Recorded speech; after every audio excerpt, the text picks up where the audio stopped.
Okay, Good. okay. I think this is the third time the charm, and I'm gonna try. I guess I can't read and look to see who to admit, so they'll have to wait a second. Award-winning novelist Terry Stafford is also an editor and writing coach who recently combined his 30 plus years of NASA project management experience with his love for writing and released the new book, Project Management for Writers. When he saw how project management could bring order out of the creative chaos in his own writing, he discovered that he could help other creatives who feel like scatterbrained writers become prolific storytellers simply by getting organized. Terry lives in California's beautiful, where is that? San Joaquin Valley. I didn't know how to say Joaquin. San Joaquin Valley with his wife Gail. Both talented musicians, you can find them attending bluegrass festivals or playing in their own praise band every Friday night for the Celebrate Recovery Ministry at their church. Welcome, Terry. Thank you. Okay, so what our program does is allows authors to share their journey of becoming authors. And Terry, you can share whatever you want to share, and then there's a Q&A. And then the goal is that people get off the call, they're inspired to continue writing and working on their books.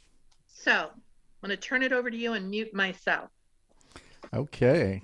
Am I able to share my screen? I think I can. There we go. Okay. Thank you all for having me. I've been looking forward to this for a long time. I've known Shelley for quite a few years, and we've been in groups together and masterminds together, and she invited me to come into this group quite a long time ago. I guess it's a scheduling thing to get it done. So I am pleased to be here. What I thought I would talk about is go in two directions. One is why everybody should write a book, and I think everybody should write a book. And just talk about a little bit of my writing background, and then we'll actually get into the book a little bit and go through project management and how it relates to writing. But I was actually raised in a small town north of Cincinnati, and I was not a good student at all, and I didn't like school, and I hated English class, so I was not destined to be a writer. It was the furthest thing from my mind. But during my sophomore year, my English teacher, she gave us an assignment to write a story about something. But after that, she stopped next to my desk and then started telling me what a good writer I was, what a good storyteller I was. And at the time, it was almost embarrassing because that was uncool, you know. And so I didn't pay much attention to it at the time, but all through, I actually quit high school early to join the Navy. And I mean, I've since gone on to get a master's degree, but at the time I just wasn't interested in school. So I joined the Navy, but I kept getting comments from people even in the Navy about how good my writing was. So I couldn't help but think about it. And so after I got out of the Navy and I was living in Florida at the time, I started, you know, that teacher's voice kept haunting me, and you know, she planted a seed. She definitely planted a seed. And so I started thinking about this story, a family story, and I thought, well, that might make an interesting book. And but I didn't really want to tell it as a memoir, so I fictionalized it, and I started taking notes and such. But I didn't actually write that book for another 10 years. And that's the one you see there, Strings of Faith. But the first book that I actually wrote was there on the bottom right, called Freedom to Worship. And it's no longer in circulation. But it was about, it's a story about this transition that the church we were going to at the time. Um, it was a very conservative, legalistic, almost oppressive church, and but we came out of that over a period of about 5 years. I mean, we went through a really huge transition, and I thought that would make a good nonfiction book. It's a short book, but that was my first um, entry into writing, and that was released in 2012. And then I did finally go ahead in 2016 and wrote the book Strings of Faith, and again it was about a kind of a painful time in our family, and but I didn't want to just tell it in your face. I mean, the family's good with it. Everybody's read it. Everybody loves it. So Strings of Faith was my first novel. I mean, not only did I not ever think about being a writer, but certainly not a novelist. Writing fiction was the furthest thing from my mind. Um, so I did that, and then I discovered that I really enjoy writing fiction because you're not really tied down by facts necessarily. Um, so I went into this kind of a commercial experiment um, with political fiction, and I wrote this trilogy: um, Kintro, National Cross, and Left Coast Left, and it was just about a project manager and all the things that he went through. He was a very high level project manager working with the president of the United States, and it's a 3-part story. But um, so that was how that trilogy came about. And then I had, after leaving NASA, I was actually away from NASA for, I don't know, 6, 7 years, and kind of had put all that behind me. And then I realized that, wait a minute, I've got all this project management experience. Maybe I can do something with it. And I started thinking about that and my writing and how I sort of unconsciously went through these project management steps when I did writing. And I thought maybe that would be helpful for other writers. So this idea for project management for writers came up. But in that, I've it sort of occurred to me, and talking to other writer friends of mine, that everybody should write a book. And I'm thinking, you've probably had family tell you should write a book, or maybe you've sat around thinking, golly, I should really write a book. And which brings me, I mean, has anybody here written a book yet? Anybody published yet? Oh, okay. A lot of you have. Good, good, good, good. Um, and so it's important because everybody has a message to share. And I've seen these statistics that 87% of the population wants to write a book, 3% actually start, and only about half of those go through the process. I've never been able to validate these statistics, so I don't know how real they are. I saw it. I think everybody quotes it from an article several years ago, but uh, even the person that wrote the article didn't really have uh, a source for that. But anyway, a lot of people want to write a book, and you should write a book because you have a story to tell, and you may think it's uninteresting or it's been written before. My story's been written before. I don't want to waste anybody's time. But the thing about it is, nobody's heard it from you. Nobody's heard your story in your voice, and you have that to tell. So the more practically, you could write a book, even not intending to publish it, not to the public. Maybe you can write a book of family stories, a book that you could share. You could give away at Christmas to your family members, or pass it out around the Thanksgiving table. You could just do it for those kind of reasons, just because you have something, a story you want to share with the family. You could turn it into fiction like I did. Um, if it's something that's a little bit painful, but you could make it a little more enjoyable. I know when I wrote Strings of Faith, I created a world around the things I love, bluegrass music, bluegrass festivals, and all that, and threaded the story through that, through that world. Um, you could give your clients something more than a business card.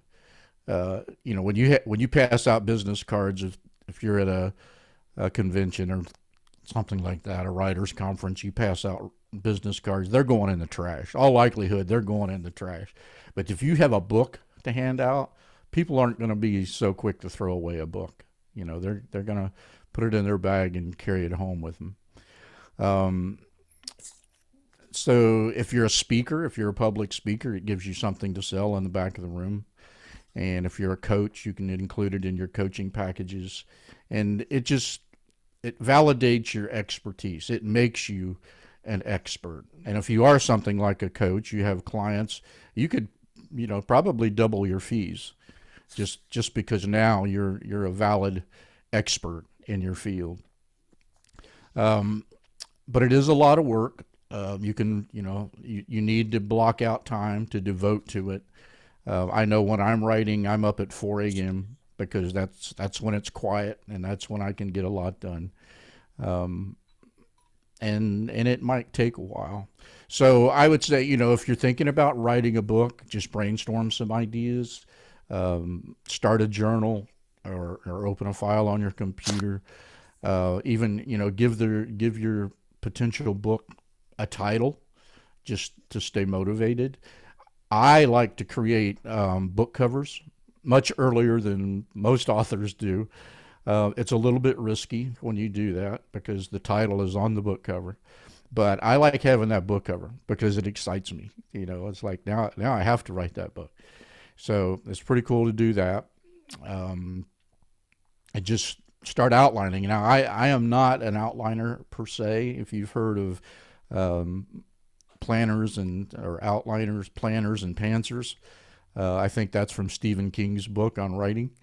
I'm more of a pantser myself. I kind of know where I want the book to end, and then I just start writing scenes that helps me get there. And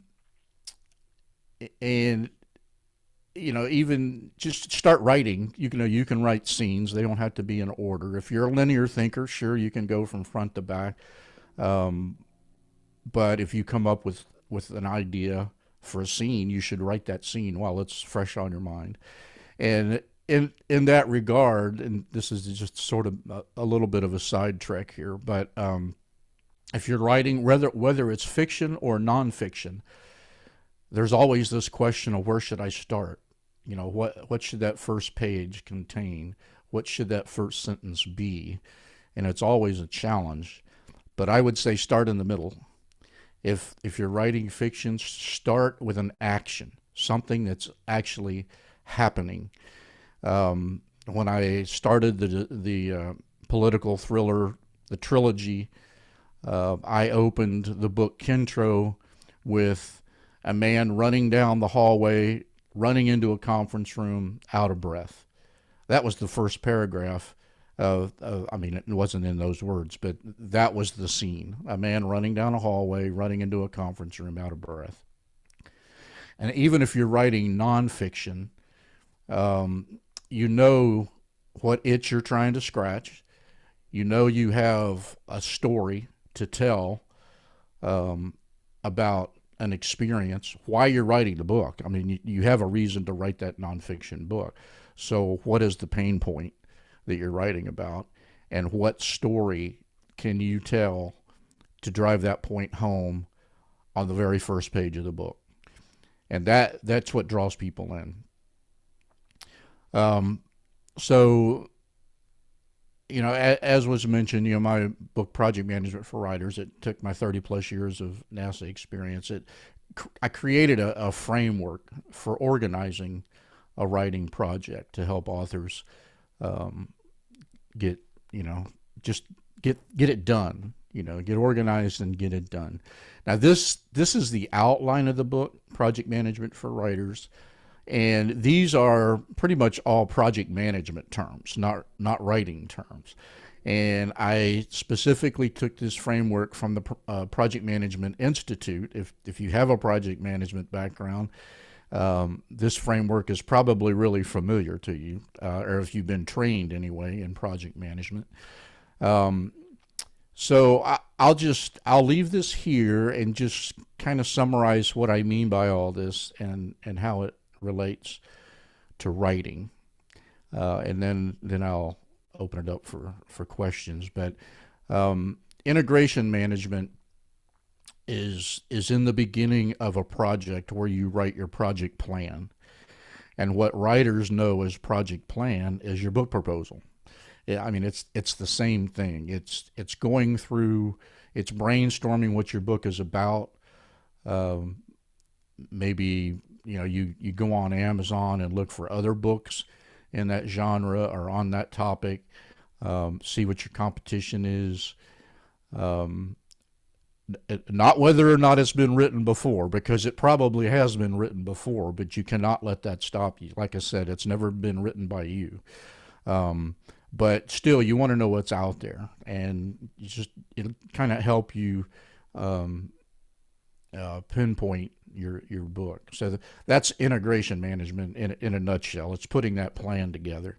Scope management is getting an idea how many words you want it to be, which is all that's also in your book proposal. But how many words you're looking at? Is it going to be a big book? Is it going to be a just a little pamphlet? Is it going to be a quick read or something more in depth? And that's all scope management. And what I mean by beware of scope creep, that too is a project management term. But if you go into writing a book that is only going to be a 20,000 word nonfiction quick read, a guide for something, but you start writing and you start going down all these rabbit holes, maybe you need to rethink it, because that's scope creep. Now it's going into places you didn't really intend, and you can get really out of focus. So if you know what your book is about and you start off on these rabbit trails, and you identify scope creep, take those ideas and that material and put it somewhere else, because it's distracting you from what you're writing about right now. So that's the idea of scope creep. Don't let it distract you from what you're trying to write. When you're writing a book, you get ideas for all kinds of things, and you need to capture it, but you can't let it distract you from the book you're writing. So there's time management, and I've often called it big T and little t. Your strategic versus your tactical time management. Your strategic being the timeline of your book. I'm going to start writing today. I'm going to publish it. That's your flag in the sand. Your release date might be 6 months from now, might be a year from now, but it helps to stick that sand in the ground, or stick that flag in the ground, and that's your release date. Because everything before that, now you've got a timeline.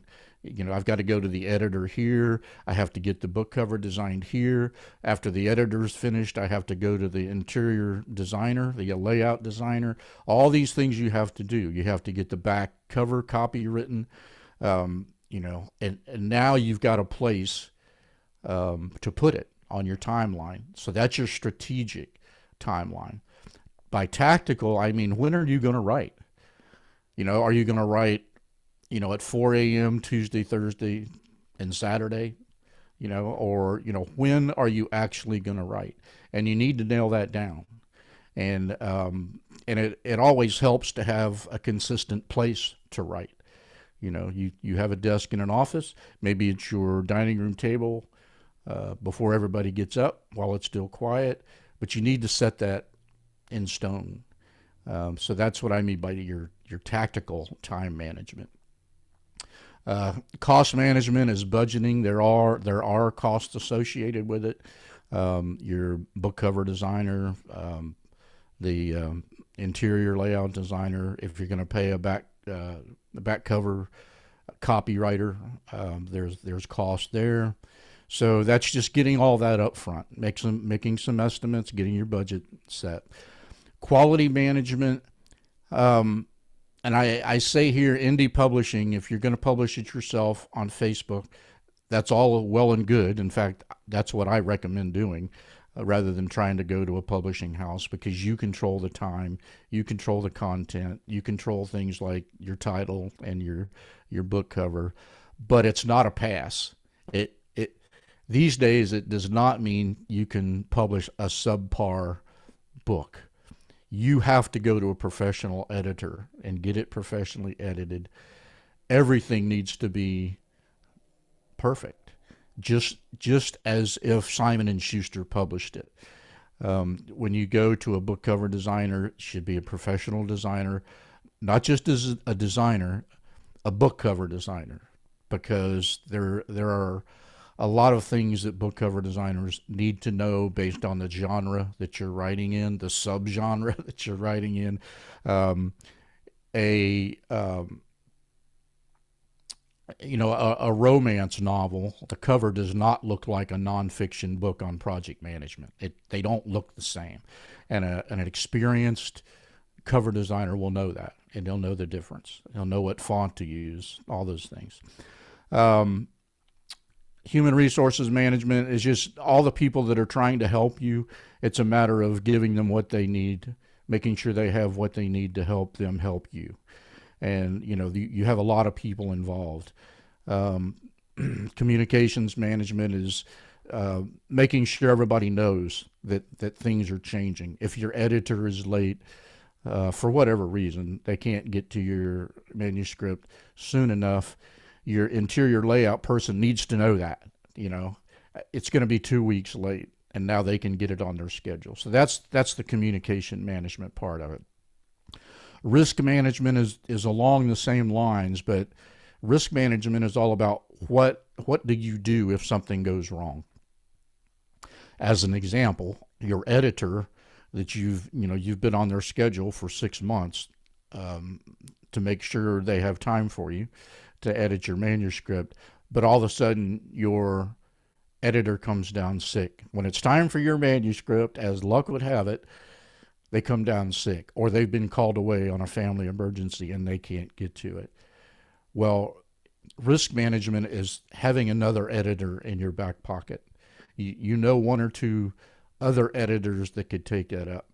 Now, the odds of that happening is pretty slim, so you don't want to take a lot of time with that, and build up this whole arsenal of backups to backups and all that. I mean, it's probably not going to happen, but you might want to give it a little bit of thought.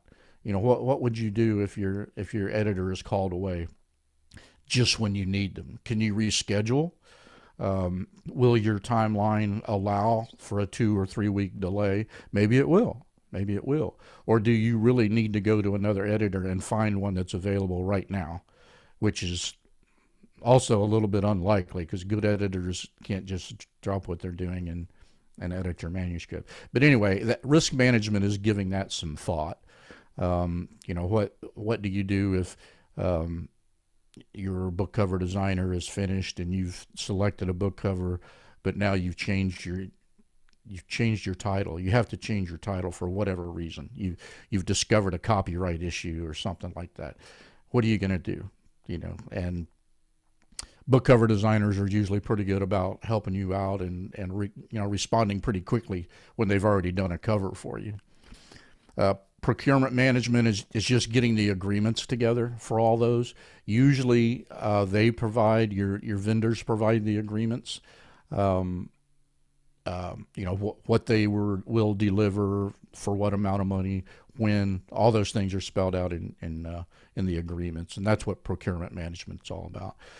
And stakeholder management is just everybody who has anything to do with your book is a stakeholder. And you need to make sure that all your stakeholders, again, need what they need. But this time, stakeholders include your publisher, if you're working with a publisher. It includes your readers, people that are helping you promote. If you're self-publishing, Amazon is a stakeholder. So, everybody has a stake in that book, and you need to make sure that everybody has what they need? Um, do your potential readers know that it's coming? So it gets all the way down, who are you marketing to? But it's the people. It's the people that have an interest in your book or a potential interest in your book. Lessons learned. Projects always, especially at NASA, projects always do a wrap up, post mortem. They call it after the project is over. Everybody sits around a conference table and talks about what went well, what went poorly. You write it down. This happened, and we did X, Y, Z to mitigate it. And we successfully mitigated the challenge, and all went well, or we had to completely change paths on something that we did. And you just kind of list all those things that you learned, because hopefully you'll do it again. You're going to publish another book, and now you've got all these lessons, and you don't want to lose that. You don't want to just, start another book and start acting like you've never published before. So you don't want to do that. You don't want to do that. So that's what lessons learned are all about. Excuse me. So what I will do, if I can close this. Oh, can you unshare that? I unshare your. Can everybody see everybody? Yeah. Okay. All right. Yeah. Here we are. All right. Good. Sandy, So anyway, yeah, Sandy, go ahead. I think you're pretty familiar with some of the things that Terry was talking about with project management from your days. Yeah. Absolutely. Yep. Good. So you see the relationships there. I did, but I never thought about it, honestly. I know. I was getting ready to say probably that you never had thought about. And when I wrote the book, it was like I kept in mind I don't want to overcomplicate this, because project management can really get complicated. And Right. but I wanted to get the organizational aspects of it. And if you think through it, especially the timeline, you don't want to just pants your way through the timeline. If you've got a launch date in mind, you can plan everything against that, everything, all the way up to today. So, Terry, there were two things that struck me. The first one was when we self-publish, I'm going to say we as a general, I don't know that it's true, but I know on my end, if you're self-publishing, you don't really think about a proposal. And to self-publish, to go ahead and actually take the time to do your own proposal. One of the books that I co-authored went to be published and was published, but the other one, we didn't do that. I think that was really interesting. I think that's a good exercise, is to create your own proposal. And then the other one was, when you are self-publishing, to take it to the level as if it was being published by Simon & Schuster, to not give yourself, oh, well, I'm self-publishing, I don't need to do this, right? So for me, those were two takeaways that I really appreciated. And it is open for questions for Terry. I don't think we've ever had anybody walk us through something quite like this on a call, which I think was super helpful. But what are your thoughts or questions for Terry? And Terry, thank you for doing this. Sure, my pleasure. First of all, thank you. Very informative. I am literally, my manuscript was just submitted yesterday. Hey, congratulations.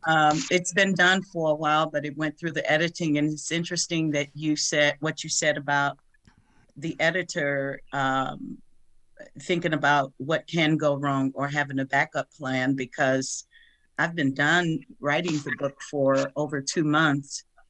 And with me just submitting it now, part of that was the editor. She's actually an editor for not Random House. It's another one of those big publishers.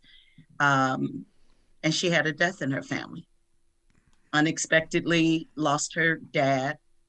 And so that pushed us back 2.5, about 3 weeks before she even got back to it, because she just wasn't in the headspace. Oh, sure. And Yeah. we didn't have I have someone working with me.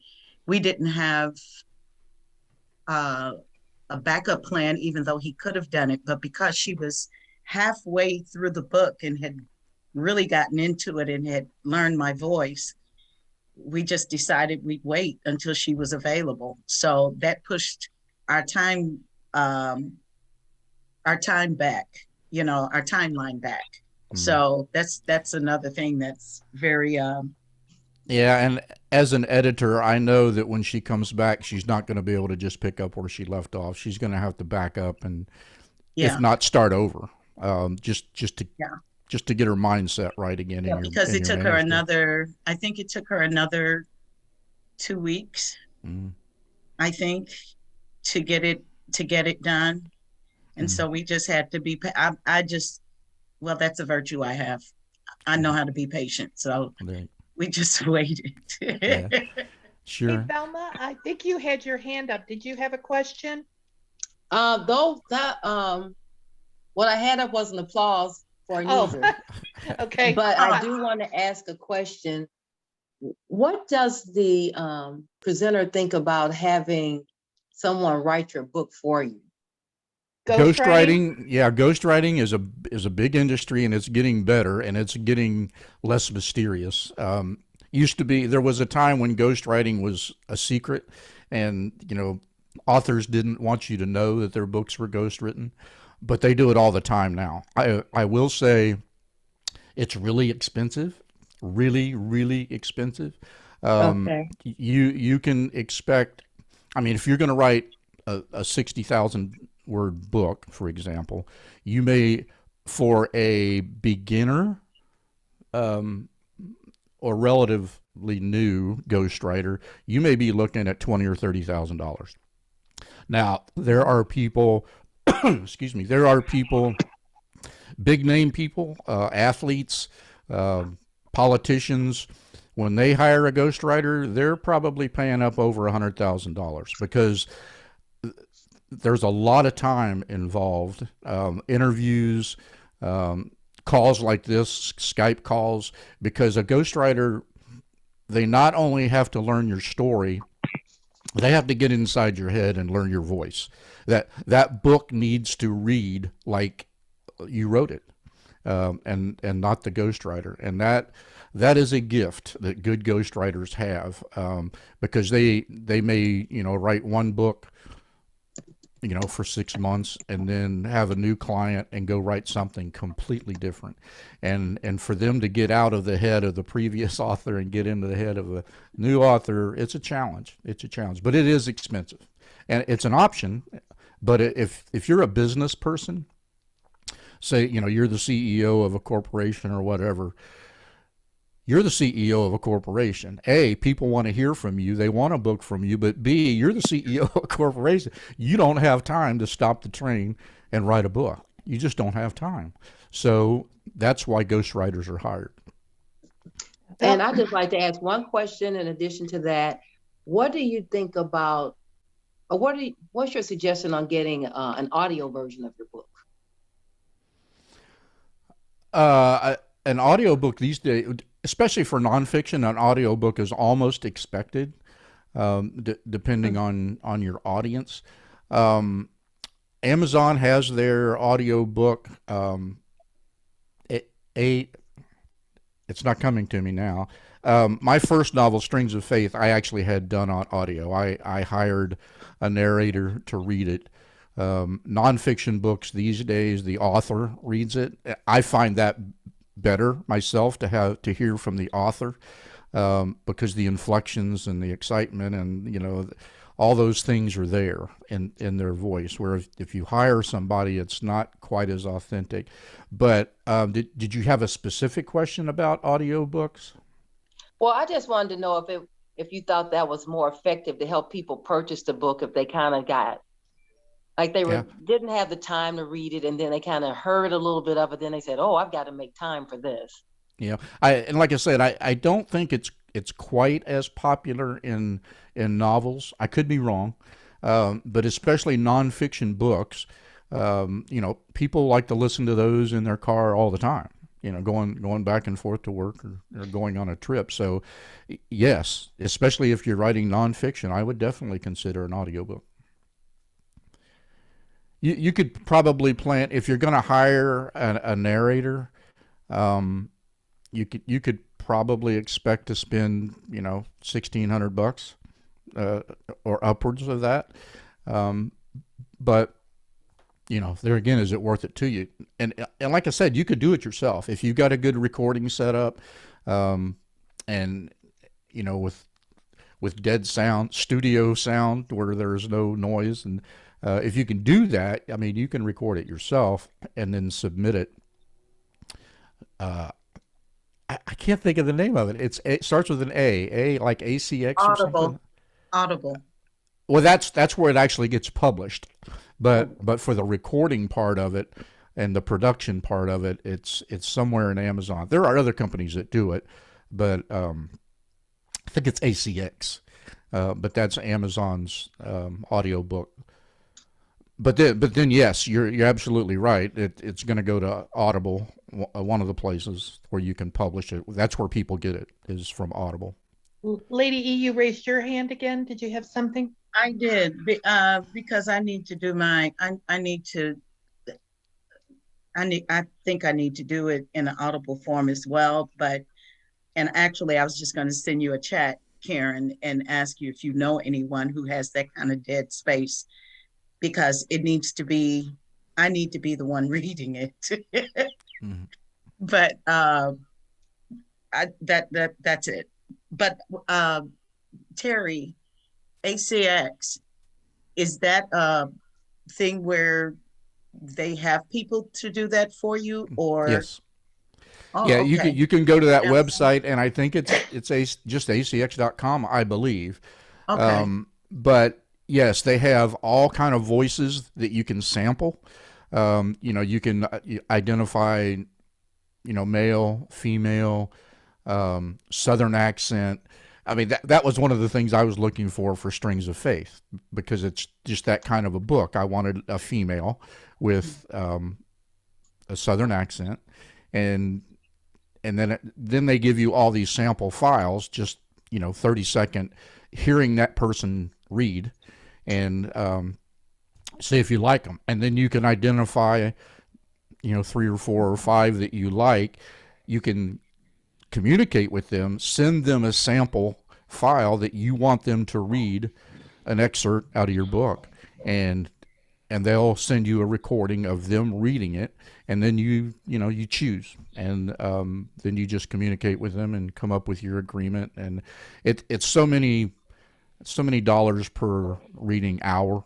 I forget what the term is, but it's like an hour of reading. And like I said, it ended up costing me right out $1,600, but it was well worth it. Mm-hmm. Alana Trepler here in St. Louis may be able to help you, Lady E. Sparkle, do you have any questions? Welcome. Glad you're here. Sandy, do you have any questions? I do. I wanted to know, Terry, if you're do you work with other people, or do you work with new authors, and what services do you offer? Most of what I do is editing. Now I am willing to do coaching. We could set up time, once a week or whatever, and do that. I enjoy helping other authors. Do you help us find resources for like just the kind of stuff you've just been giving out? I can. I mean, I only have what I know. Right. I know a couple people that write back cover copy, and I have my book cover designer. I have a couple in mind. So yeah, I could do that. Sandy, between Terry and Shelley Perdea, Shelley is also a book coach, and she's the one that introduced us to Terry. I think that between the two of them, you could probably find everything that you need. Would you agree with that, Terry? Yes, absolutely. Yeah, Absolutely. Yeah. Very resourceful. Yep. Great. Pam, do you have any questions? Sorry. Okay, you're good. Velma, do you have any other questions? I will say that if you would like a copy of the book, Project Management for Writers, just shoot me an email. I'm at terry@terrystafford.com. Shoot me an email. I'll be glad to send you a link for a free download. Thank you. Sure. And you said it's just Terry Stafford? It's terry@terrystafford.com. You were lucky you got to get your own name. Yeah, especially like Terry Stafford. I don't know if you're familiar with the songwriter Terry Stafford from the 60s. No. He was like a one-hit wonder, but if you Google Terry Stafford, he's the one that comes up, not me. But I did luckily get terrystafford.com, which shocked me. Yeah, I have a very common, Karen Hoffman's very common. It was long gone.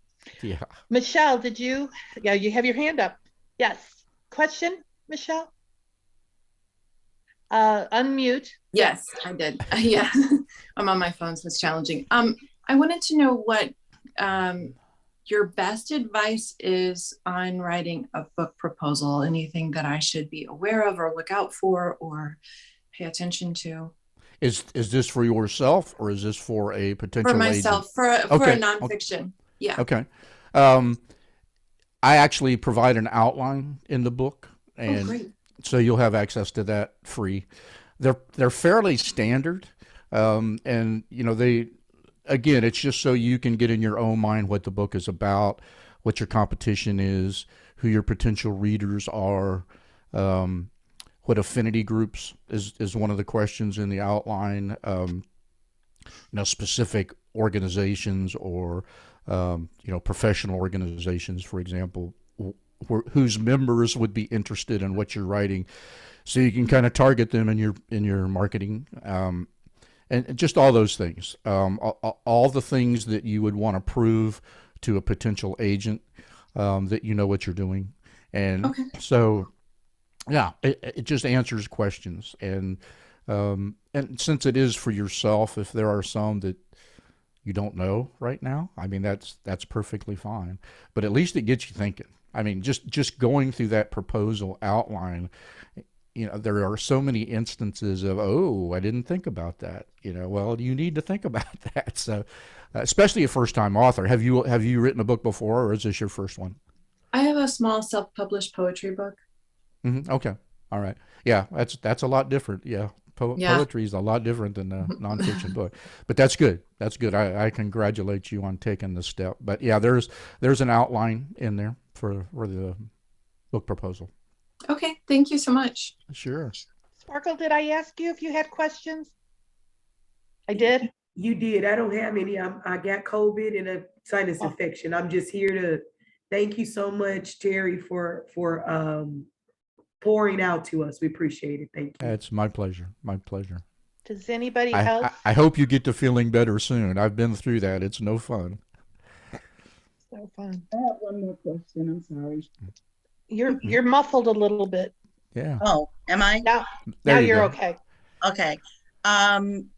Terry, can you talk a little bit about the importance of marketing and what that looks like? Because, we do projects, we have this great idea, and then we get it and we end up with boxes of books in the basement, or we're not getting the kind of how did that look for you? Once the book was done, your baby was born. Can you talk a little bit about that? There are a couple schools of thought on that. I am not good at marketing. But it's probably the toughest part of being an author. It's harder than writing a book because you're trying to get into your potential readers' minds. But the thing you don't, I mean, it kind of goes without saying maybe, but you're not really trying to sell your book. You're trying to make people aware of your book. And I mean, people these days don't like being sold to. But if you've got something that will help me, I want to know about it. And you'll hear a lot about relationship marketing. It's going to the people that you know, who know people that would want your book. And it doesn't take a lot. I mean, there are books published. Tim Grahl wrote the book, I think, 1,000 something, a thousand. Oh shoot, I forget what it is now, but it's the concept is if you know 1,000 people, you don't have to have an email list of 20, 30,000 people. If you know 1,000 people that you can tell about your book, who are going to tell other people's about your book, it's going to grow exponentially, and people are going to hear about your book. When they read your book, they're going to tell other people about your book. So, rather than spending a lot of money on marketing and Facebook ads and Amazon ads and all that stuff, unless you're already a big time author with a name that people are familiar with, that's all those paid advertisements are not going to do you a lot of good. You need, in the beginning, you need relationship marketing. The people you know, the people that the people you know, and just get it out like that. But the whole idea of marketing for an author is just to get your book in front of people, and it needs to be in front of people who are interested in what you're writing. The worst thing, I mean, there's a whole science between Amazon algorithms and excuse me, and how all that works. But as an example, the worst thing you can do is have somebody on Amazon give you a review for your book, which is fiction, for example. It's a novel. It's a romance novel. Okay, that person gives you a 5-star review, but that person generally doesn't read romance novels. They read nonfiction books. That just messed up the whole algorithm. That really messed up your numbers. And if you have a lot of that going on, if you're marketing to people and getting people to read your book, or getting people to give you reviews without reading your book, for example, and they normally don't read that kind of a book. Their searches, when they search Amazon, they normally don't search that kind of a book. All that stuff is stored. I mean, when people are searching for a particular kind of book, that all gets stored in their account. And so if they give you a review, you get them to give you a review on your book, and that's not normally what they search for, it's going to mess up the algorithm. So that's why you need to be a little bit careful about your marketing, and don't just shotgun. Who was your book written for specifically? And those are the people that you're targeting. So, the science of it is finding out where those people are. And that's why you need to know your affinity groups. Where are the people that want your book? Where are they? And target, at least some memes or something in Facebook groups or something to let those people know you've written that book. So, I mean, somebody who is an expert in marketing could go on and on and on and on for hours and hours. And, you have experts in Amazon ads, and you have experts in Facebook ads, and you could spend a lot of money. It's really about guerrilla marketing, getting down to the people that want your book and finding out where they are. We'll be able to help I hope you. that helped. Yeah. Ebenezer, we'll be able to help you with some of that with some of the other authors and what they have done. I know while this won't make a huge lifetime sales, but for us to do a book signing for you at the lodge, with some other authors, we could. We have a facility, Terry, and we've done book signings for authors there, but that's not one of the groups I like to try to get to are the book clubs, whether it's a fiction book club or a nonfiction book club, so we can get, not one order, but maybe 10 orders or 10 books. So, Lady, I think you've got a strong community that's going to want your book, and I think they're going to help you. She's kind of a celebrity here in St. Louis, so I think that, yeah, Lady E is. So we'll be helping you on marketing. I will say that it's really important, and there's a whole art around this too, is if you're self-publishing and when you put your book on Amazon, you're going to be able to identify a bunch of what's the word I'm looking for? But the buzzwords, the words that are associated with your Keywords? book. Yeah, the keyword, and they're usually keyword phrases, not keywords, but keyword phrases. And you've got space to identify those. There are ways to increase that number, but you need to be careful about that. What will people search on to find that book? And it may not be what you think it is, so I mean, you really have to give that some thought. It's not just the title of your book. People aren't searching for the title of your book. They're searching for what's in that book. And how do I do this? How do I do XYZ? And all the phrases that they might search on to get to your book. And like I say, that's a whole art unto itself. And you can keep editing those, by the way. If something isn't working for the first 3 months, you can go in and edit those, and maybe more searches will hit on it. Anyone else? Sparkle, looks like you are going to have a question. Well, it's just a quick question about, I feel kind of silly, but you were talking about the quote from Stephen King's book, something about summer something and summer pantsers. Yeah, I've never heard that phrase. Plotters. I think he calls it plotters and pantsers. And plotters are people. Usually, people are a mix, actually, but a hardcore plotter is somebody that's going to outline their book. They're going to outline, all the chapter titles, and they'll outline everything before they even start writing the book. Pantsers, like me, they know where they want to go. I know the story I want to tell, and I may jot down some notes, but for me, it's usually like, where do I want it to end? The moral of the story. That's what I'm trying to get to, is the moral of the story. And then I will back up to the beginning, and what is that scene that is action that's going to start. May have nothing to do with the ending, by the way, but I open all of my books with something happening, not backstory. The worst thing you can do is start writing backstory in chapter 1. So you're going to tell a story. Like I said in the book Kentro, it was a man running down the hallway, running into a conference room, out of breath. And now it's like all these questions start coming up right away. All these questions start popping up in the reader's mind. And it's like, well, what the heck's that all about? And so you read to find out.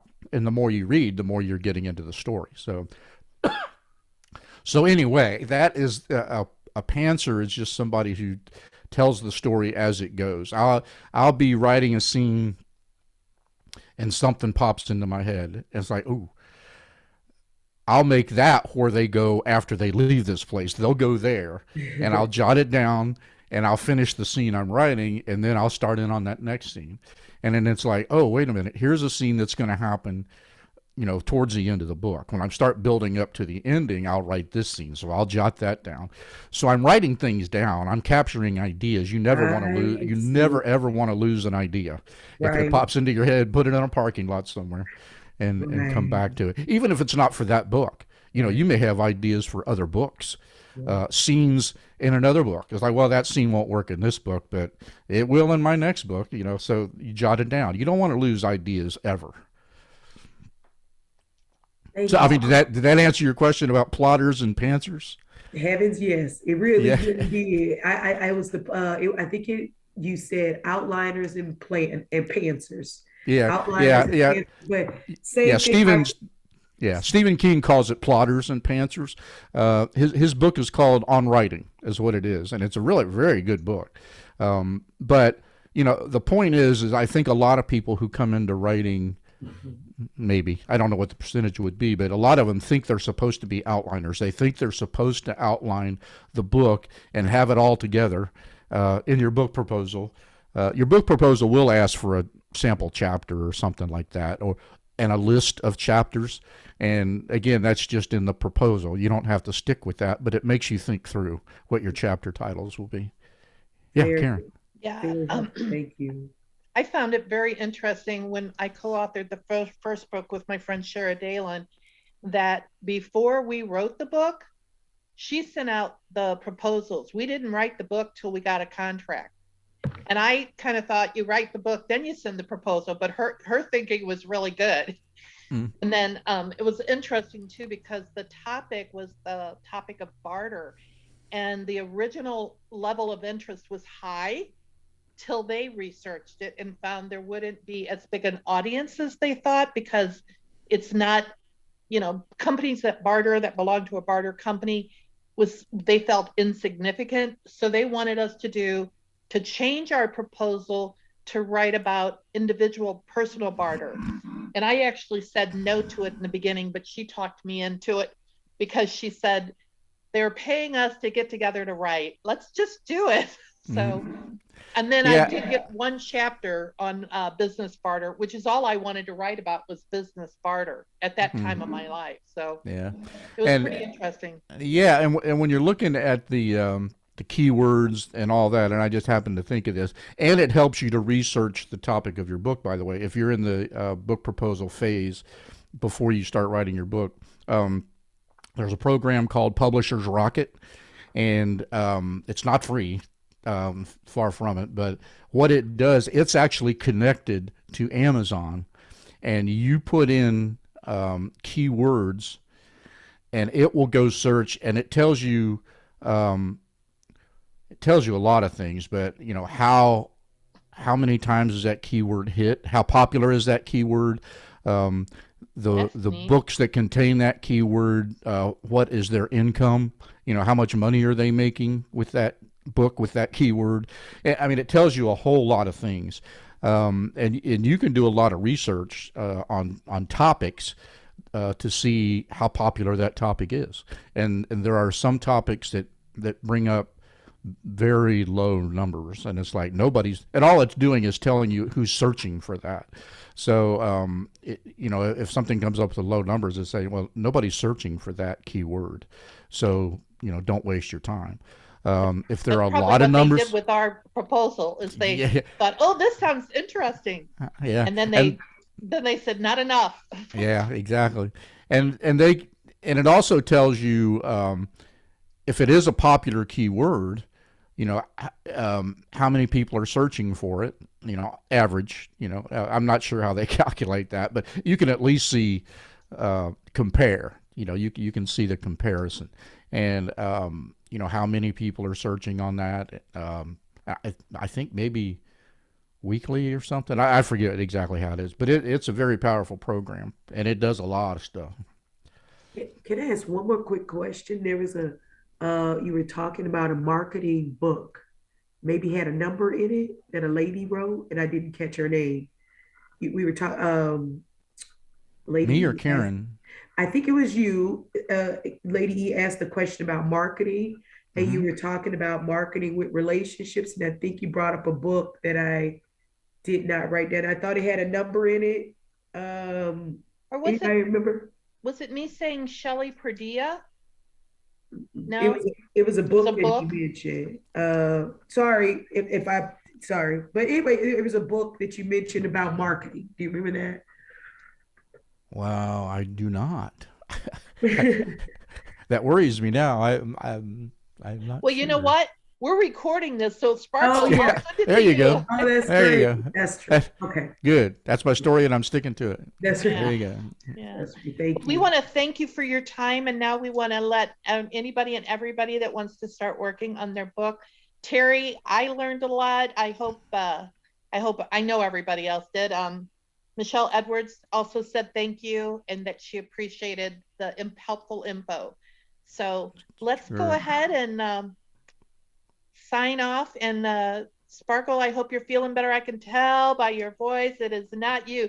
Sparkle was born and named Sparkle, and she sparkles. Today she's not sparkling as much. She's still sparkling, but not as Yeah. much. So Her smile is still there. That's the yeah, her important smile thing. is still there. Anybody else before we sign off? Pam, did you want to say anything? Thank you very much. Learned a lot. Yeah. I appreciate it. And I want to thank you guys for having me, and maybe Shelley will watch the recording, and I want to thank Shelley for Yeah. inviting me Shelley's in great. here. I do appreciate it. She's the best. She is the best. Love her. Pam, I was telling you about Shelley yesterday. She is heart and smart. Those two things I love together. thank you, Terry, for all your time. And we're going to go ahead and sign off. All right, Thank you are you. welcome. Bye, guys. Thank you. Bye, Sandy. you. Bye, Bye-bye. Lady. and Bye-bye. everybody. Bye. Bye-bye. Thank you, Terry.